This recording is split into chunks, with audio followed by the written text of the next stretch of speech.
Well, I'll give you one example from my own personal experience. It was pre-femtech for me. It was at my startup, Faramore. So what would happen was I was 22 or 23 when I founded that. So I was relatively young in terms of, founders. And I would show up to a pitch at an angel network and they would say, "Oh, welcome. Are you here to set up the presentation for the CEO? Where is he?" And I'd say, "It's me. I am the CEO. I'm here to set up, like, it's me."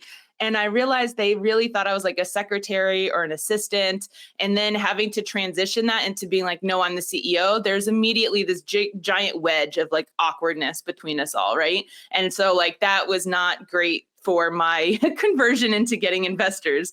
And so what I started to do was wear a lab coat to my pitches, which any actual scientist would be like, lab coats are meant for protection, not for like authority. Like they're made to just like protect your skin from chemicals and vice versa. But I noticed that investors didn't know that. They just saw a white coat. And so I would show up in a white coat, and immediately as I walked in the door, they'd say, "Oh, Dr. Barreto, welcome. Do you need a water? Do you need a tea, a coffee? How can we support you?" And I'd be like, "I'm good. Thank you."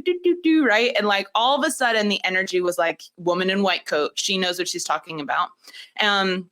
And I hate that I had to wear a costume, right, to get respect.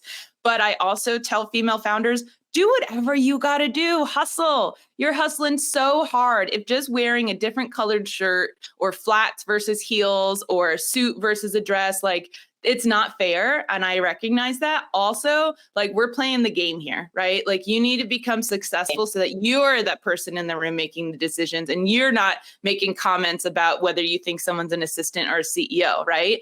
And so one is like costumes. Like, what are you wearing?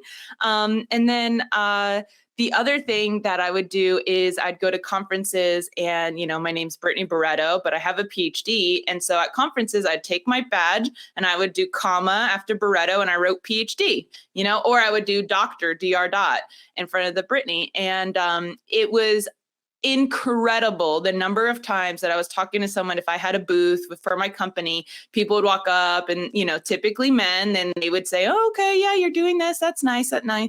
And I'd talk to them about genetics and stuff. And they'd look down at my tag and they'd see the PhD or doctor and they'd say, "Wait, you're a doctor?" I'm like, "Yeah, I have a PhD in molecular and human genetics." And they'd be like, "Oh, what are you working on again?"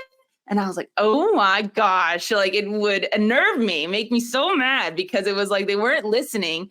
But you know what? Whatever, I had to do what I had to do. And so what's really fun, Manisha, is that in femtech, I no longer feel the need to wear a costume or put that on my name tag, which is beautiful and amazing and awesome. And I think a lot of industries can learn from femtech that we all just respect each other, like face value.